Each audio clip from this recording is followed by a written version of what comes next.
Welcome to day 6 of the 30-day holiday video challenge. Today we're whipping up a fun cocktail treat that is inspired by our favorite rag doll from Halloween Town. Hi there foodie friends, my name is Carly and welcome to my channel Adventures in Yum. Before we get into today's video, I have a passion for learning about creating and trying new foods, drinks, and especially desserts. If you want to join me on my yummy adventures, and especially for this 30-day challenge, then please make sure to hit subscribe and turn on notifications so that you'll know when I upload new videos every week. And now, let's dive into today's video. For our Sally's Ragdoll Jell-O shots, we're starting with the yellow layer. I decided that not only did these need to look a little like Sally's dress, but they also needed to glow under black light because, well, why not? For this, we need tonic water. To start, we boil tonic water either on the stove or in the microwave like I decided to do. To a half cup or 118 milliliters of boiling tonic water, we add 1.5 ounces or about 43 grams of lemon Jell-O powder. Stir that together to help completely dissolve the Jell-O powder. To a bowl or larger measuring cup, we add our Jell-O mixture followed by a 1/4 cup or 59 milliliters of limoncello and a 1/4 cup or 59 milliliters of cold water. We give that a quick stir and set it aside for now to let it slightly cool while we prep our pan. We're placing our little plastic shot glasses at an angle into the wells of a mini cupcake pan. Using this mini cupcake pan ensures that it's easier to put the shot glasses at an angle as well as making it easier to move to and from the refrigerator. Once the Jell-O mixture has cooled for about 5 to 10 minutes, we're using a measuring cup to carefully pour the mixture into the shot glasses and trying our best to make them somewhat even. We then place the tray in the fridge to set, which should take no more than 2 to 3 hours. On a side note, who is your favorite Halloween Town character? Drop them in the comments below. Of course, my favorites include both Jack and Sally, as well as Zero, but also Oogie Boogie because he and his entrance song always puts a gigantic smile on my face.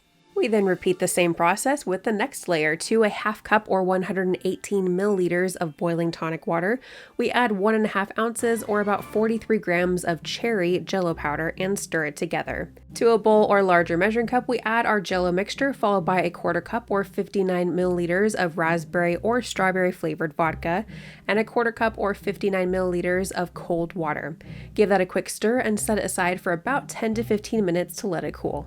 We remove our cupcake pan from the refrigerator and tilt the shot glasses the opposite way. I recommend adding a little piece of folded paper towel because it not only adds a tiny bit of padding to help our shot glasses be at more of a dramatic angle, but it also adds a little bit of friction so it makes it harder for the shot glasses to accidentally slip down. Once the Jell-O mixture has somewhat significantly cooled, we pour the mixture into the shot glasses. The reason we want the liquid to cool down quite a bit before adding it to the shot glasses is because if it's still too hot, it will start to actually melt the bottom layer. To make these really pop, we really want those layers to be more defined. Once we're done pouring layer 2, we carefully place the pan back in the fridge to set for another 2 to 3 hours. Now for layer 3, you know the drill. To a half cup or 118 milliliters of boiling tonic water, we add 1.5 ounces or about 43 grams of berry blue Jell-O powder and stir it together. To a bowl or larger measuring cup, we add our Jell-O and tonic water mixture, followed by a 1/4 cup or 59 milliliters of blue curacao and a 1/4 cup or 59 milliliters of cold water. We give that a quick stir and set aside for about 10 to 15 minutes to let it cool. Once again, we're repositioning the shot glasses at a different angle and then pouring the cooled Jell-O mixture into the little glasses. Once we're done pouring layer 3, we carefully place the pan back in the fridge to set for about 2 to 3 hours. Before we finish this cocktail treat, if you're getting value out of this video, then please make sure to hit that like button, click subscribe, and ring that bell to be notified about my latest video. And for our final layer of these Jell-O shots, to a half cup or 118 milliliters of boiling tonic water, we add 1.5 ounces or about 43 grams of lime Jell-O powder and stir it together. To a bowl or larger measuring cup, we add our Jell-O and tonic water mixture followed by a 1/4 cup or 59 milliliters of tequila and a 1/4 cup or 59 milliliters of cold water.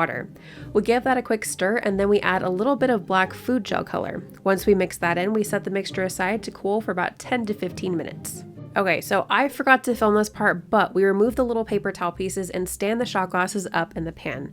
We then pour the cool Jell-O mixture into the shot glasses and place the pan in the fridge and let them completely set for another 2 to 3 hours. Before we finish these Jell-O shots, we have to whip up a quick whipped cream. To a mixing bowl, we add a 1/4 cup or 50 grams of granulated sugar and 1 cup or about 236 milliliters of heavy whipping cream.